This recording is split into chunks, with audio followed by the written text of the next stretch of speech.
The cafeteria exploded with noise as students rushed toward the commotion. 12-year-old Marcus Williams lay on the cold linoleum floor, his backpack torn open, books and papers scattered everywhere like fallen leaves. Blood trickled from his nose, staining his white shirt. 3 older boys stood over him, laughing. The biggest one, a tall kid named Brett with cruel eyes, raised his foot and pressed it against Marcus's chest. "Stay down where you belong," Brett sneered, pushing harder. "Nobody wants you here anyway." Marcus's hands trembled as he tried to push himself up, but another kick sent him sprawling back down. The crowd of students formed a tight circle, some recording on their phones, others just watching with wide eyes. No one stepped forward to help. No one said a word. "Please," Marcus whispered, tasting blood on his lips. "Just leave me alone." Brett crouched down, his face inches from Marcus's. "What did you say? I can't hear you over all that crying." The other 2 boys, Jake and Tyler, grabbed Marcus by his arms and started dragging him toward the exit doors. His sneakers squeaked against the floor as he struggled weakly. The pain in his ribs made it hard to breathe. This wasn't the first time, but today felt different. Today felt worse.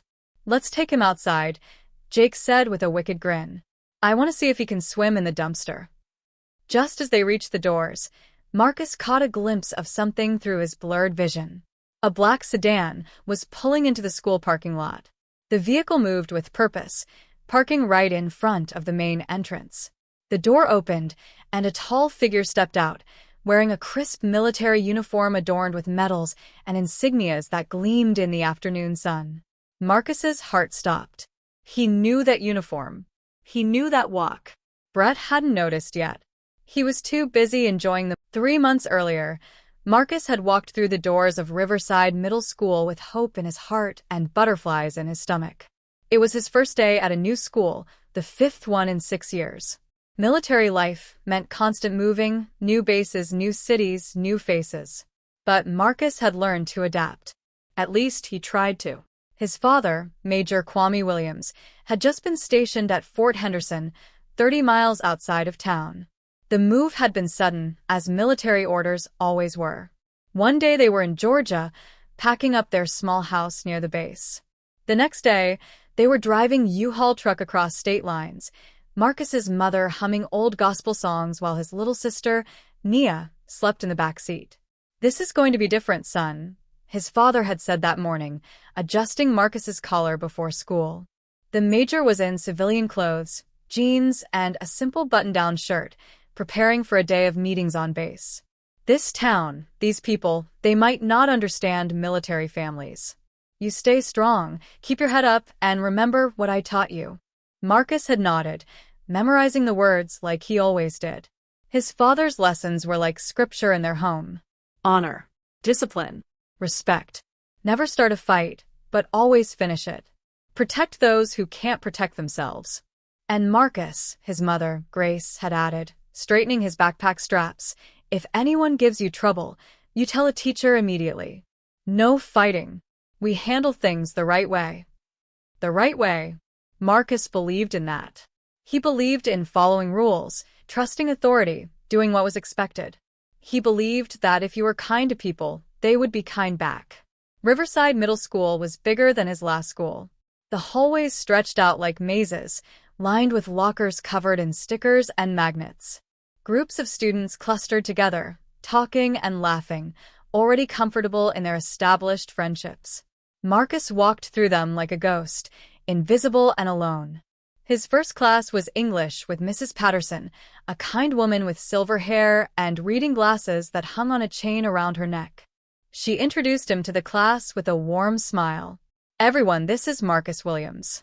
He's new to Riverside, and I expect you all to make him feel welcome." 25 pairs of eyes turned toward him. Some curious, some indifferent, a few hostile. Marcus forced a smile and gave a small wave, then quickly took his assigned seat in the back row. He felt the stares linger on him, felt the whispers that started the moment Mrs. Patterson turned to write on the board. By lunchtime, Marcus understood the social hierarchy of Riverside Middle School. There were the popular kids who sat at the center tables, Athletes, cheerleaders, kids whose families had money and status in town. There were the middle groups, the regular students who floated between different circles. And then there were the outsiders, the ones who sat alone or in small clusters at the edges of the cafeteria. Marcus grabbed his lunch tray, mystery meat, wilted salad, and a carton of chocolate milk, and scanned the room for an empty seat. That's when he first saw Brett Cunningham. Tall for 13, with sandy blonde hair and a leather jacket that seemed too important for middle school, Brett held court at the center table, like a king on a throne. His friends laughed at everything he said, hung on his every word. Marcus found a seat at an empty table near the windows and opened his brown paper bag. His mother had packed his favorite, a turkey sandwich with extra pickles, apple slices, and homemade cookies. He was halfway through his sandwich when a shadow fell across his table. "This is where the new kid sits, huh?" Marcus looked up to find Brett standing over him, flanked by his The breaking point came on a Tuesday in late October, exactly 2 months after Marcus had started at Riverside Middle School. The autumn air had turned crisp, and orange leaves covered the school grounds like a carpet. It should have been a beautiful day. Instead, it became the day Marcus learned that silence has a price. It started in Mr. Henderson's history class. They were studying the civil rights movement, and Mr. Henderson had asked the class to discuss the importance of standing up against injustice. Marcus, who usually kept quiet, found himself raising his hand. His father had told him stories about his grandfather who had marched with protesters in the 1960s, who had faced down hatred with dignity and courage. "My grandfather used to say that silence in the face of wrong is the same as participation," Marcus said, his voice steady despite the attention suddenly focused on him. "He said that good people have a responsibility to speak up, even when it's hard. Especially when it's hard." Mr. Henderson had smiled, pleased with the response. "Excellent point, Marcus. That's exactly the kind of courage we're discussing today."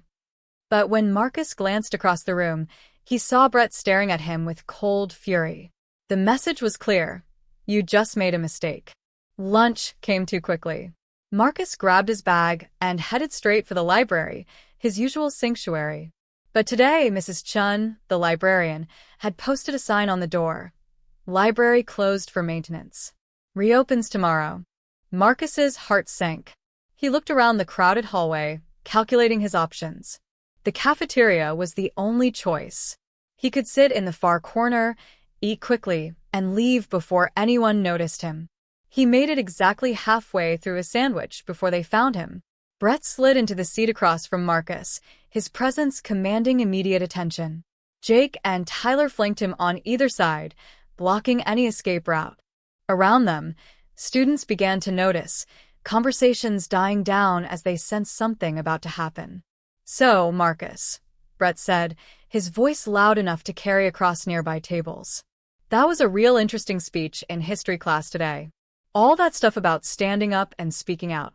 Very inspiring." Marcus set down his sandwich, his appetite gone. "I was just answering the teacher's question." Right. Just answering questions. That's all you ever do, isn't it? Always have something smart to say. Always trying to make the rest of us look bad." Brett leaned forward, his eyes narrowing. "Tell me something. Does your military daddy teach you to be such a show-off? Or does that just come naturally?" "Leave my father out of this," Marcus said quietly, but there was an edge to his voice now. His father was a line Brett shouldn't cross. "Ooh, tough guy now," Tyler mocked.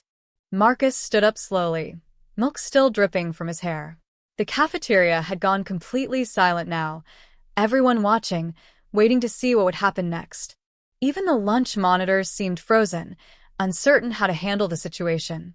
"You need to apologize," Marcus said, his voice low and controlled despite the storm raging inside him. Brett laughed. "Or what? You're going to make me? Go ahead, military brat. Take your best shot. I dare you." It was a trap. Marcus knew it was a trap. If he threw the first punch, he would be the one who got in trouble. He would be the one suspended. Brett would walk away clean, the victim of an aggressive new student who couldn't control his temper. So Marcus did something Brett didn't expect. He turned and walked away. The laughter followed him out of the cafeteria, echoing in the hallways. Students pointed and whispered. Someone had already posted a video with the caption, "New kid gets owned LOL." Marcus made it to the bathroom before the tears came.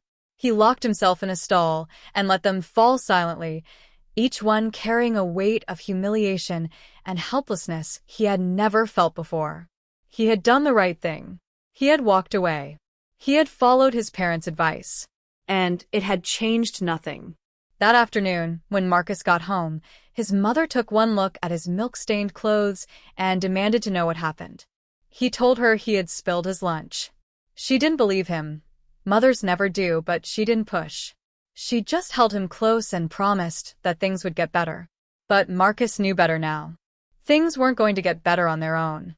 Brett and his friends had tasted power, had seen that they could hurt Marcus without consequence. They weren't going to stop.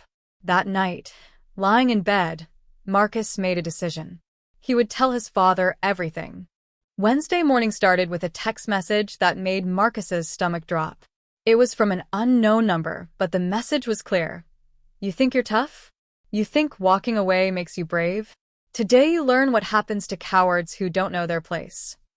Marcus stared at his phone screen, his breakfast cereal growing soggy in the bowl in front of him. He knew who had sent it. Brett had somehow gotten his number, probably from another student.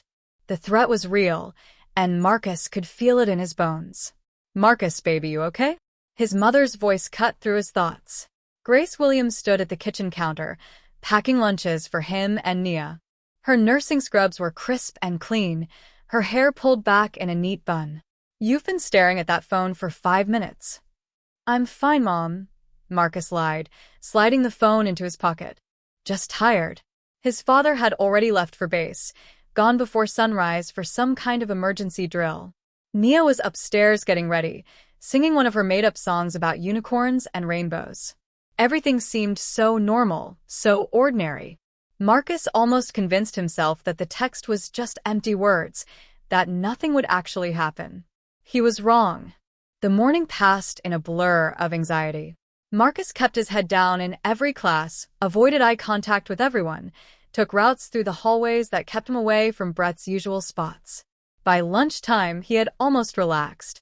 Maybe Brett had just been trying to scare him. Maybe today would be different. When the lunch bell rang, Marcus made a calculated decision. Instead of going to the cafeteria, he would eat outside on the bleachers by the football field. It was cold, but it was safe. Brett and his friends never went out there during lunch. Marcus grabbed his bag from his locker and headed for the exit. The halls were emptying fast as students rushed toward food and freedom.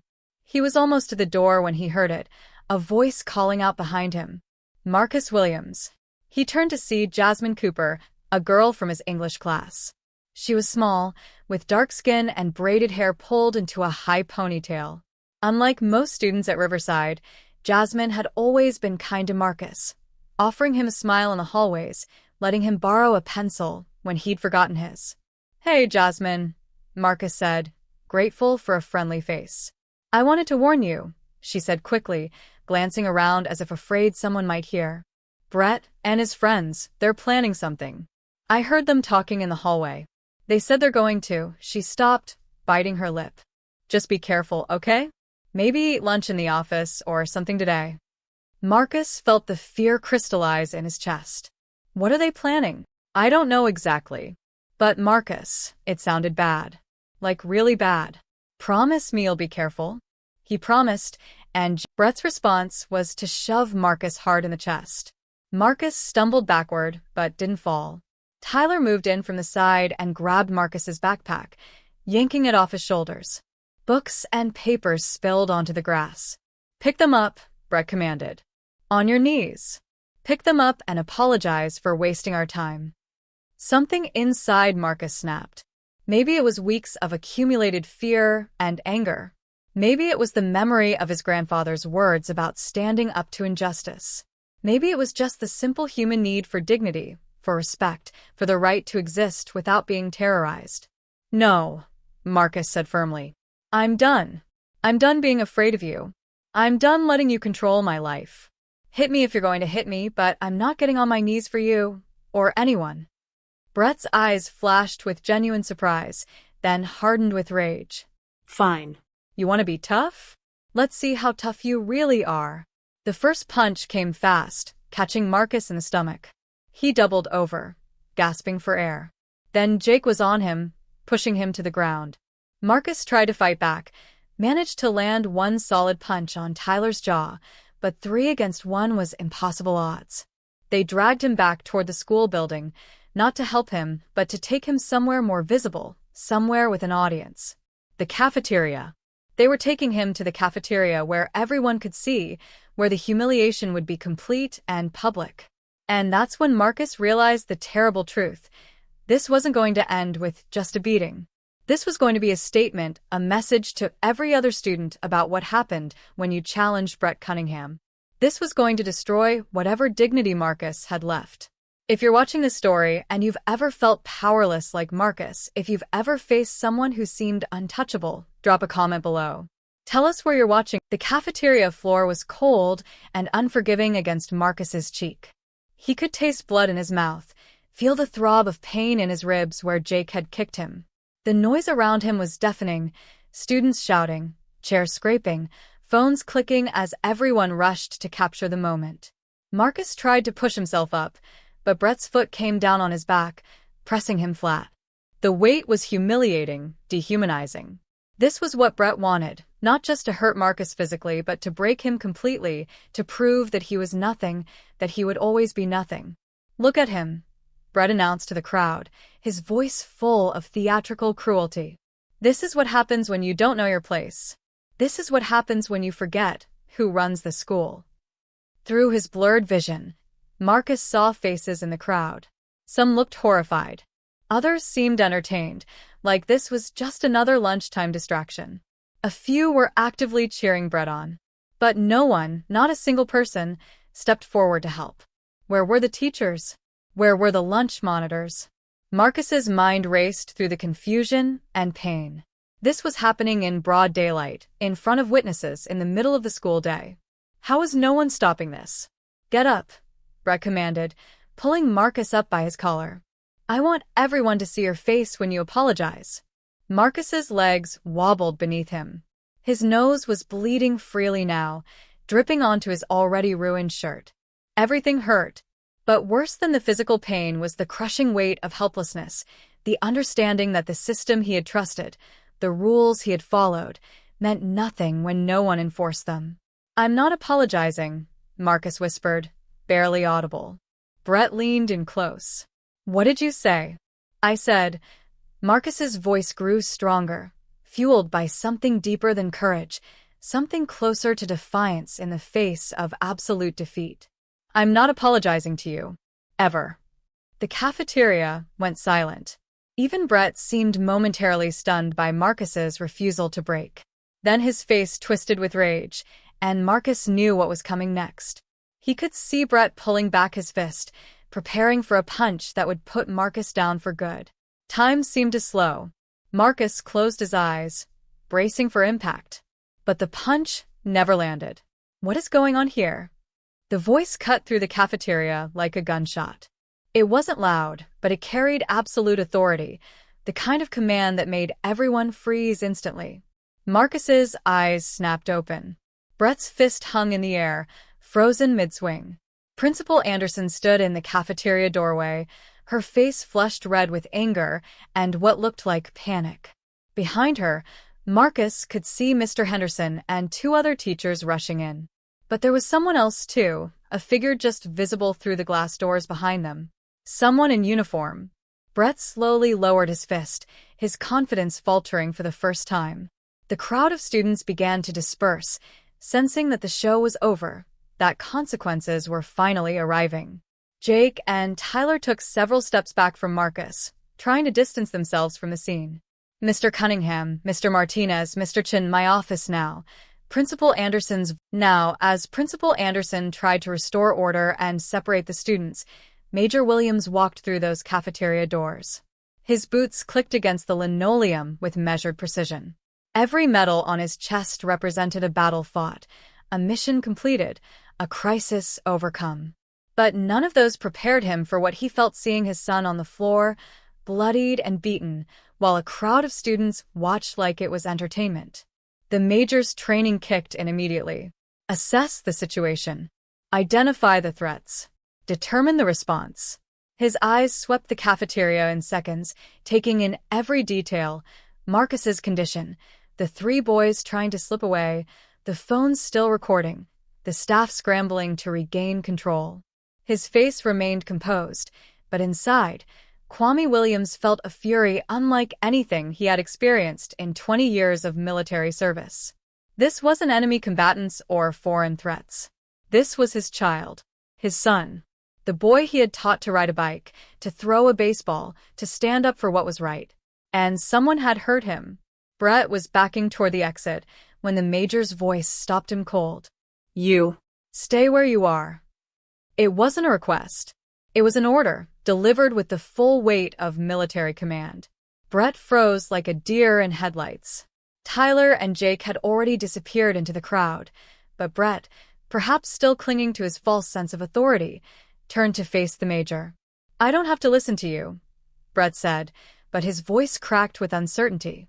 "You're not my dad. You're not a teacher here. You can't tell me what to do." Major Williams took 3 steps forward. He didn't raise his voice. He didn't need to. "You put your hands on my son. That makes this my business." Principal Anderson stepped between them, her professional composure barely intact. "Major Williams, I understand you're upset, but we have procedures for handling these situations. I need you to let us do our jobs." The major's eyes never left Brett. "Your procedures failed, Principal Anderson. They failed when my son came home with bruises he tried to hide. They failed when he stopped talking at dinner. They failed when he became a shadow of the boy who walked through your doors 2 months ago. And they failed today when 3 students assaulted him in front of hundreds of witnesses." "That's not," Principal Anderson started, but the major cut her off. "Are there security cameras in this cafeteria?" "Yes, but..." "Then the evidence is clear. What happens next will determine whether this is handled internally or whether I make calls to the superintendent, the school board, and every local news station that will listen." He paused, letting the weight of his words settle. "Do I make myself clear?" Principal Anderson's face went pale. She nodded stiffly. "Crystal clear, Major Williams." The major finally turned his attention to Marcus, who was being helped to his feet by Mr. Henderson. The change in the major's expression was instant. The hard military commander softened into a concerned father. He crossed the cafeteria in quick strides and placed his hands gently on Marcus's shoulders. "Son," he said quietly, his voice full of controlled emotion. "Are you okay?" Marcus looked up at his father. The nurse's office smelled like antiseptic and old bandages. Marcus sat on the examination table, his shirt removed, while Nurse Patterson carefully cleaned the cuts and bruises that covered his torso. Each touch of the cotton swab made him wince, but he stayed quiet, watching his father pace the small room like a caged lion. Major Williams had his phone pressed to his ear, his voice low but firm. "Yes, I understand the protocol, but I'm telling you what happened. My son was assaulted. In your cafeteria. During school hours. With staff present." He paused, listening. "No, I will not calm down. And yes, I expect a full investigation starting immediately." He ended the call and immediately dialed another number. Marcus recognized the pattern. His father was working through a chain of command, making sure this incident would be documented, investigated, and acted upon. This wasn't anger speaking. This was strategy. "Dad," Marcus said softly. "You don't have to." "Yes, I do." Major Williams stopped pacing and looked at his son. Really looked at him. The bruises, the split lip, the defeat in his eyes. "Marcus, how long has this been going on?" Marcus felt his throat tighten. "Since the first week of school." 2 months. The major's jaw clenched. "You've been dealing with this for 2 months and you didn't tell us?" "I didn't want to worry you and Mom. You were busy with work and Nia was starting her new school, and I thought I could handle it myself. I thought if I just followed the rules, if I just stayed out of their way, it would stop." Major Williams pulled up a chair and sat down, eye level with his son. "Marcus, listen to me very carefully. You are not responsible for other people's cruelty. You did nothing wrong by being who you are, by existing in that school. Those boys, they made a choice to hurt you. That is on them, not you. But you always said to walk away from fights. You said violence doesn't solve problems. I also taught you to stand up for yourself, to know the difference between avoiding conflict and allowing abuse. The major's voice softened. Son, there's a difference between starting a fight and defending yourself when you're being attacked. You should have told us. We could have intervened weeks ago. Nurse Patterson cleared her throat gently. I need to document these injuries, Major Williams. For the official report. She looked uncomfortable, guilty even. I should also tell you that Marcus has been in here before. 3 times in the past month, actually. Bruised knuckles. A twisted ankle. A headache he said was from bumping into a locker. The major's head snapped toward her. And you didn't report a pattern of injuries? I noted them in his file, but Marcus always had explanations that seemed plausible. I didn't think. She stopped, shame crossing her face. I should have looked deeper. I should have asked more questions. I'm sorry. Marcus felt the weight of all those visits crash over him. The lies he had told, the explanations he had crafted so carefully. All the adults who had seen the signs but hadn't connected the dots or hadn't wanted to. The system that was supposed to protect him had failed at every level. A sharp knock on the door interrupted the moment. Principal Anderson entered, followed by a man Marcus didn't recognize, tall, with graying hair and a police uniform. Sheriff Cunningham, Brett's father. The temperature in the room seemed to drop 10 degrees. Major Williams, Principal Anderson began, her voice carefully neutral. This is Sheriff Cunningham. Given the seriousness of today's incident, we thought it appropriate to have law enforcement present for our discussion. Sheriff Cunningham extended his hand to the major. We haven't met formally. Sheriff Cunningham, let me tell you how things work in my world, the major said, his voice calm but carrying unmistakable steel. I've spent 20 years serving this country. I've commanded troops in 3 combat zones. I've worked with senators, generals, and federal investigators. I have friends at the Department of Defense, the FBI, and yes, even the Department of Justice. He took a step closer to the sheriff. So here's what's going to happen. Your son will face consequences for his actions. Real consequences, not a slap on the wrist or a friendly warning. The school will conduct a full investigation, and if I find that any staff member knew about this abuse and failed to act, I will make sure that information becomes public. And if you even think about retaliating against my family, if my son suffers so much as a dirty look in those hallways, I will make it my personal mission to ensure that every authority figure who will listen knows exactly how the law is applied in this town. Sheriff Cunningham's face flushed red. Are you threatening me? I'm making a promise. There's a difference. Major Williams glanced at Principal Anderson. My son will not be returning to school until I have written assurance that his safety will be guaranteed. I want Brett Cunningham, Jake Martinez, and Tyler Chin suspended immediately pending a full investigation. I want a formal apology from the school district. And I want a detailed plan for how you intend to prevent this from ever happening to another student. Those are quite extensive demands, Principal Anderson said carefully. They're not demands. They're requirements. And if they're not met by tomorrow morning, my attorney will be filing papers and you'll be answering questions from reporters instead of parents. The room fell silent. Marcus watched his father with a mixture of awe and fear. This was a side of Major Kwame Williams that he rarely saw, the commanding officer, the warrior, the man who had learned to navigate complex power structures and knew exactly how to apply pressure where it would hurt most. Principal Anderson cleared her throat. I'll need to speak with the superintendent and the school board. But Major Williams, I want you to know that we take these allegations seriously. If what you're saying is true. If. The major's eyebrow rose. You have security footage. You have witnesses. My son's injuries are documented. What part of this requires belief? She nodded quickly. You're right. I apologize. We will investigate thoroughly and take appropriate action. Sheriff Cunningham hadn't moved, his hands clenched at his sides. My son said your boy has been causing trouble since day one. trying to act better than everyone else, showing off in class, making other students feel inferior. Brett was just trying to put him in his place. Put him in his place, Marcus's father repeated slowly. You mean keep him down? Keep him quiet. Keep him from excelling, because it made your son look bad. He shook his head. Sheriff, I've dealt with bullies all over the world. They wear different uniforms, speak different languages, but they all have one thing in common. They're cowards who fear people they can't control. Your son is a bully. And apparently, so are you. The sheriff took a step forward, but the major didn't move. They stood face to face, the tension crackling between them. Gentlemen, Nurse Patterson's sharp voice cut through the standoff.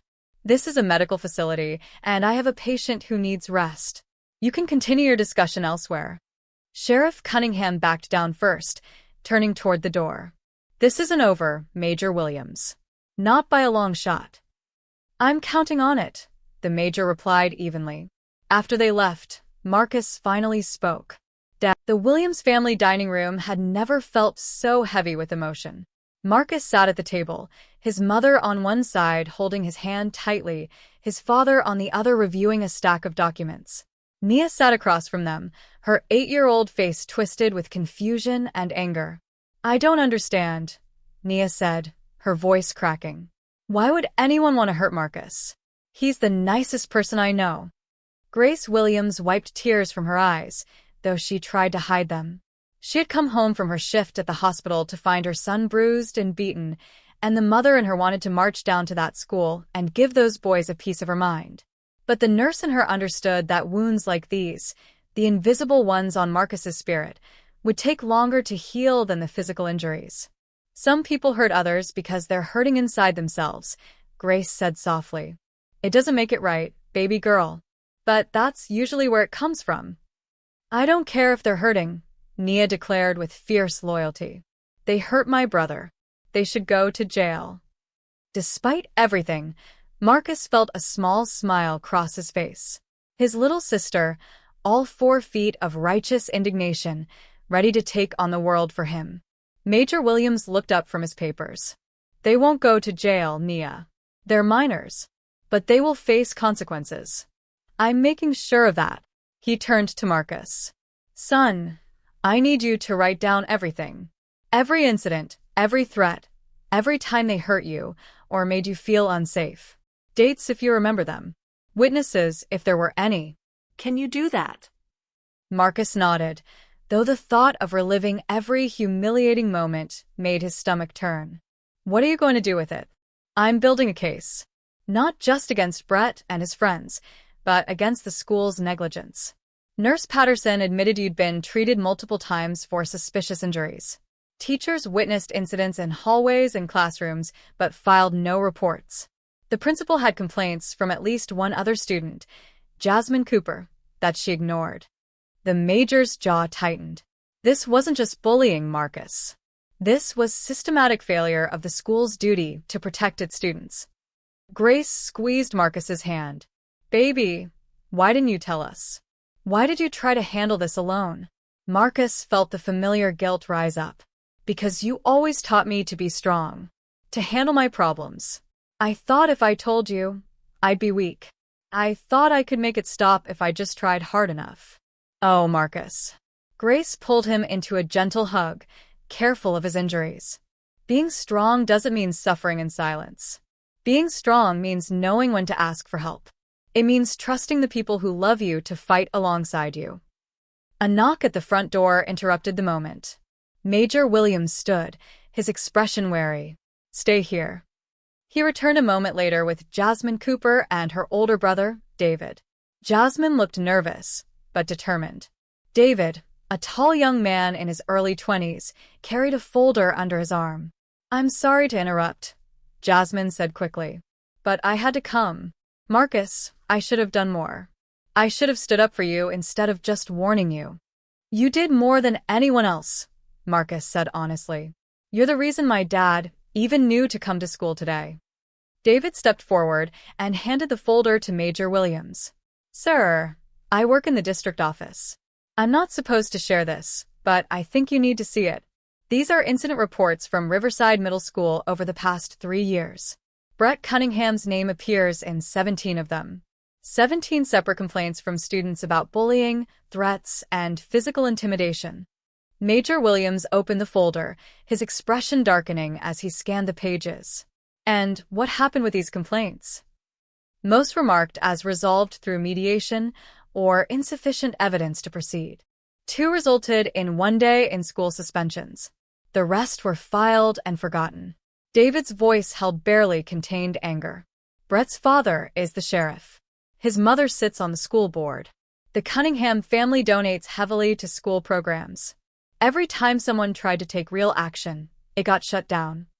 17 students, Grace whispered, horrified. 17 children who weren't protected. Jasmine spoke up again. It's not just Brett, Mrs. Williams. There are other kids like him at Riverside. Kids who bully because they know nothing will happen to them. Kids whose parents have too much power in this town. She looked at Marcus. When I heard what happened in the cafeteria today, I realized that if someone doesn't stop, the Cunninghams are used to intimidating people into silence. They're not prepared for someone who knows how to navigate systems, who understands documentation and legal procedure, who has resources they can't match. But they have money. They have connections. And I have integrity, evidence, and the moral high ground. In the long run, that matters more. He paused. But Marcus, I need you to understand something. This fight isn't just about you anymore. When we move forward with this, other families will come forward. Other students will tell their stories. This is going to expose a lot of ugly truths about Riverside Middle School and this town. Are you ready for that? Marcus thought about the other kids he'd seen in the hallways, quiet, withdrawn, always looking over their shoulders.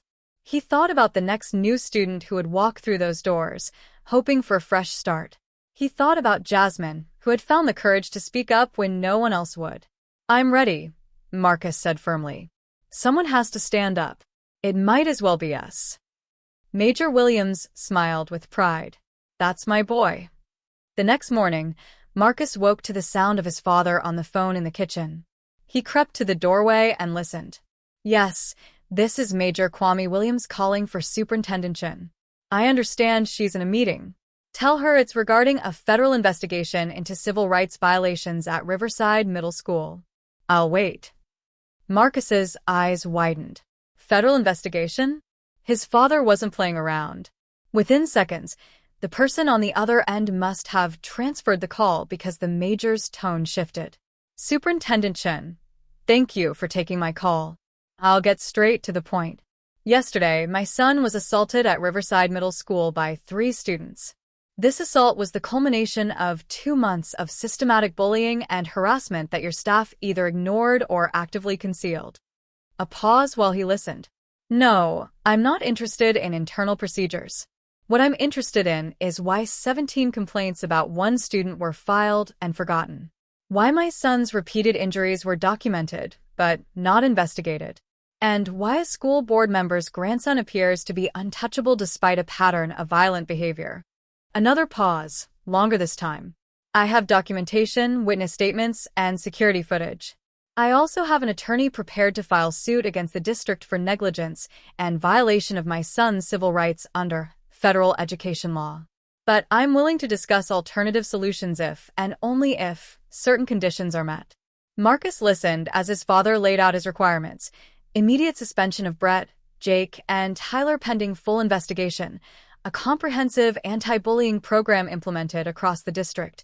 Mandatory training for all staff on recognizing and reporting harassment. An independent review of all previous bullying complaints. And a formal apology to Marcus and his family. Those are my terms, Superintendent Chen. You have until 5 o'clock this afternoon to respond. After that, my attorney files, and this becomes a public matter that will attract media attention your district doesn't want. He ended the call and found Marcus standing in the doorway. Did I just hear you threaten the superintendent? Marcus asked, half amazed, half terrified. I didn't threaten. I negotiated. The major poured himself a cup of coffee. Sometimes, son, people don't do the right thing because it's right. They do it because the alternative is worse. I'm giving them a chance to fix this quietly, to make real changes that protect all students. If they refuse, then we go to war. And if they accept, then Brett and his friends face real consequences, and Riverside Middle School becomes a safer place for everyone. Either way, things are going to change. Marcus sat down at the kitchen table, his mind spinning. 24 hours ago, he had been at the lowest point of his life, beaten and humiliated, believing that no one cared enough to help him. Now, his father was taking on an entire school district, backed by evidence and experience that the Cunninghams couldn't match. Dad, do you really have friends at the FBI? Major Williams smiled slightly. I have friends in many places, Marcus. You don't spend 20 years in the military without building a network. But the truth is, I don't need FBI friends for this. I just need basic documentation, knowledge of federal education law, and the willingness to follow through on my promises. The sheriff said you were new to town, that you didn't understand how things work here. He was right about one thing. I am new here. But that's his weakness, not mine. I don't owe anyone favors. I'm not tied into the local power structure. I can make noise without worrying about burning bridges, because I never built bridges with people like the Cunninghams in the first place. He met Marcus's eyes. In warfare, sometimes being an outsider is an advantage. The enemy underestimates you. The phone rang. Major Williams answered, putting it on speaker. Major Williams, this is Superintendent Chen. I've consulted with our legal team and the school board. We're prepared to meet most of your requirements. Most isn't all, the major said coolly. We agree to the suspensions, the anti-bullying program, the staff training, and the formal apology. However, the independent review of previous complaints would require resources and authorization that we simply don't have at this time. Then authorize them. Or I can request a state-level review through the Department of Education. 2 weeks later, Marcus stood outside Riverside Middle School, his backpack slung over his shoulder, his heart pounding in his chest. The bruises had faded to yellow-green shadows, the cut on his lip had healed, but the internal scars remained fresh and tender. His father stood beside him, one hand on Marcus's shoulder. You don't have to do this today. You can take more time if you need it. No, Marcus said, surprising himself with the firmness in his voice. If I wait any longer, I'll never go back. I need to do this now. The past 2 weeks had been a whirlwind. News of the incident and the subsequent investigation had spread through the town like wildfire. Local media had picked up the story after an anonymous tip. Marcus suspected David Cooper had something to do with that. The headlines told the story in stark terms. Military father demands justice after son brutally attacked at school. Riverside Middle School under investigation for bullying cover-up. Sheriff's son suspended following assault allegations. The Cunningham family had tried to control the narrative, issuing statements about misunderstandings and overreactions. But the evidence was too strong, the documentation too thorough. Security footage from the cafeteria had been leaked online, showing the full extent of the attack. Within hours, it had gone viral, with thousands of people sharing it and demanding accountability. Brett Cunningham, Jake Martinez, and Tyler Chen had been suspended for 30 days, with mandatory counseling and community service required before they could return to school. Brett's father had been forced to recuse himself from any official involvement in the case after questions arose about conflicts of interest. And the school board had launched a comprehensive review of their anti-bullying policies, with input from students and parents. But perhaps most significantly, other families had started coming forward.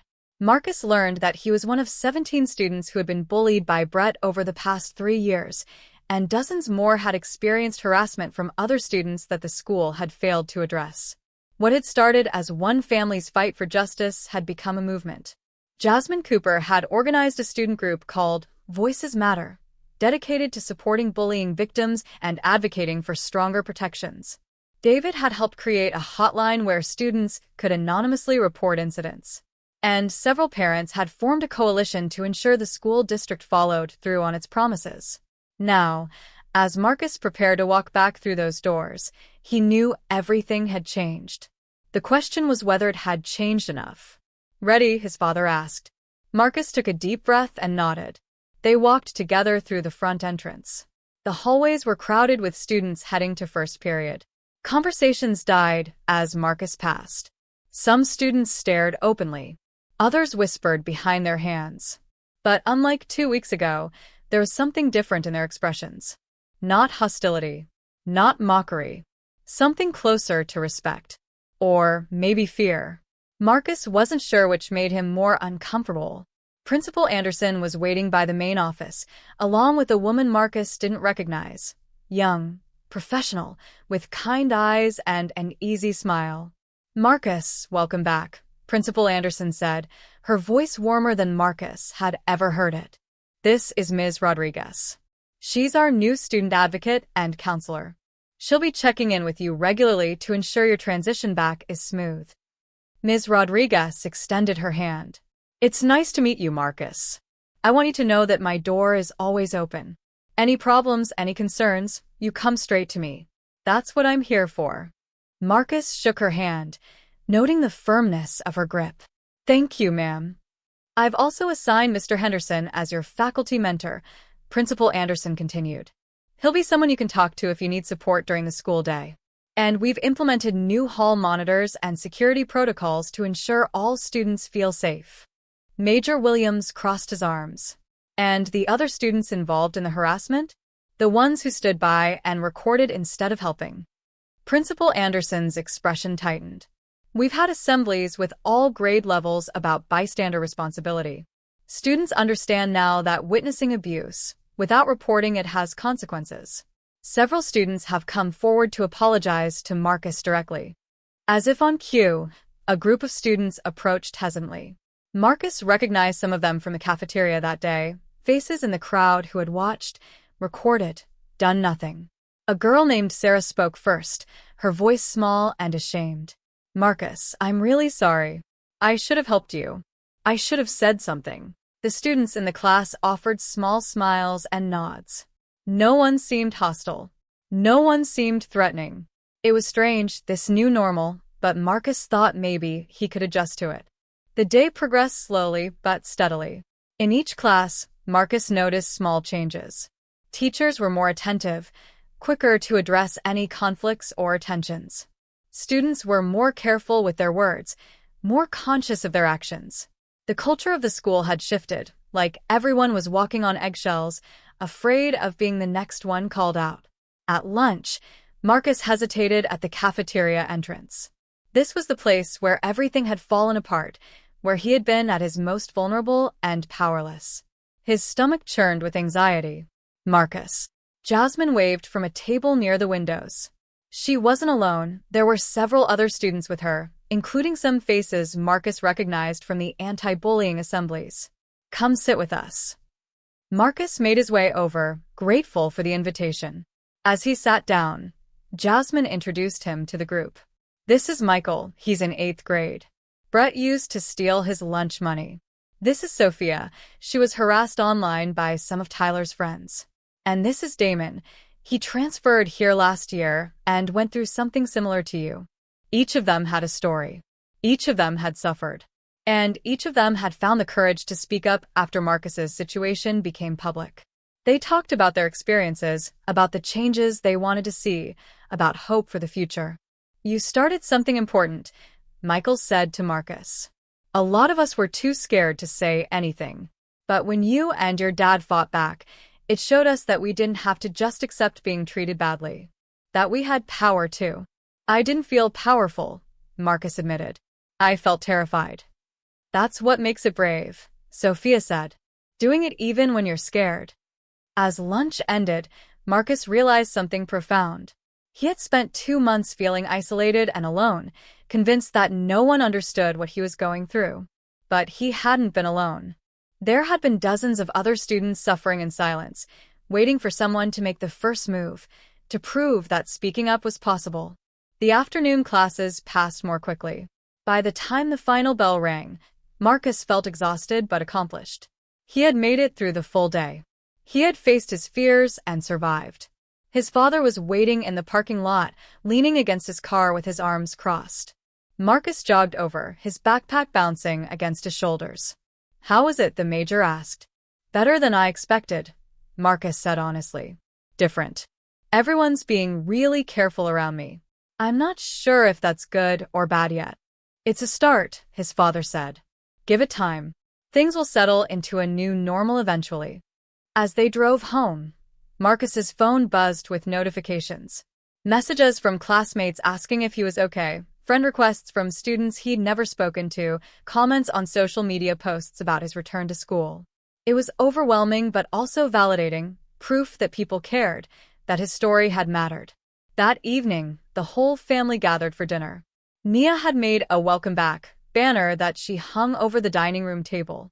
His mother had cooked Marcus's favorite meal, fried chicken, mac and cheese, and collard greens. It felt like a celebration, a marking of survival and growth. So, what happens now? Nia asked as they ate. Is everything fixed? Marcus and his father exchanged glances. Not everything, the major said carefully. The investigation is still ongoing. The school has made promises, but we need to make sure they follow through. And Brett and his friends will eventually return to school, which could create new tensions. But things are better than they were, Marcus added. The school knows they're being watched now. Students know they can speak up. That's progress. Grace reached across the table and squeezed Marcus's hand. I'm so proud of you, baby. I know these past few months have been incredibly hard, but you've handled it with such grace and strength. Marcus felt his throat tighten with emotion. I couldn't have done it without you guys. Without Dad fighting for me. Without you believing me, Mom. Without Nia reminding me that someone was on my side. That's what family is for, Nia declared seriously. We're a team. Later that night, as Marcus lay in bed scrolling through his phone, he saw a message from an unknown number. His first instinct was fear, another threat, another attempt to intimidate him. But when he opened it, he found something unexpected. Marcus, this is Brett. He didn't respond to the message. He wasn't ready for that yet. But he didn't delete it either. He saved it, a reminder that even the worst situations could sometimes lead to growth and understanding. As he drifted off to sleep, Marcus thought about the journey he'd been on. From the terrified new kid trying desperately to fit in, to the victim suffering in silence, to the catalyst for real change in his school. He hadn't chosen this path. No one would choose to go through what he'd experienced. But he had walked it with courage, supported by a family that never gave up on him, and a father who showed him what it meant to fight for what's right. The story could have ended differently. If his father hadn't trusted his instincts that day. If Jasmine hadn't found the courage to speak up. If David hadn't risked his job to provide evidence. If Marcus himself hadn't finally stood up and refused to apologize to his attackers. Any one of those moments could have gone another way, and Marcus would still be suffering in silence. But they hadn't. And because of that, Riverside Middle School was different now. Not perfect, systems change slowly and old habits die hard. But different. Safer. More accountable. And Marcus Williams, the quiet military kid who had walked through those doors 2 months ago hoping just to survive, had become something he never expected. A voice for the voiceless, a catalyst for change, and proof that sometimes the most ordinary people can accomplish extraordinary things when they refuse to stay silent. 3 months later, Marcus stood at a podium in the school auditorium, addressing an assembly about bullying prevention. His hands trembled slightly as he gripped his notes, but his voice was steady. I never wanted to be here, he began. I never wanted to be the face of an anti-bullying campaign or someone people point to as an example. I just wanted to go to school, learn, make friends, and have a normal life. But when that became impossible, when I was pushed to my breaking point, I had to make a choice, stay silent or speak up. I chose to speak up, with my family's help. And that choice changed everything. He looked out at the sea of faces, students, teachers, parents, community members. In the front row, his father sat in full uniform, having taken time off from base specifically for this event. His mother dabbed at her eyes with a tissue. Nia gave him an enthusiastic thumbs up. If there's one thing I want you to take away from my story, Marcus continued, it's this. You are not alone. Whatever you're going through, Whatever battles you're fighting, there are people who care. There are people who will stand with you.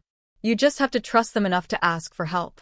And if the first person doesn't listen, keep asking until someone does. Because your voice matters. Your safety matters. You matter. The auditorium erupted in applause. Students stood, offering a standing ovation that seemed to last forever. Marcus felt tears streak down his cheeks, but this time they weren't tears of pain or humiliation. They were tears of relief, of pride, of hope for a future that finally looked brighter than his past. As he stepped down from the podium, his father met him with a fierce hug. "That's my son," the major whispered. "That's my boy." And Marcus, for the first time in months, felt like everything was going to be okay. What started as one boy's nightmare became a community's wake-up call. Marcus's story reminds us that bullying thrives in silence but crumbles when we shine a light on it. It shows us that justice sometimes requires a warrior's spirit and a father's love. And it proves that change is possible when someone has the courage to say enough. Has this story inspired you? Have you, or someone you know, ever faced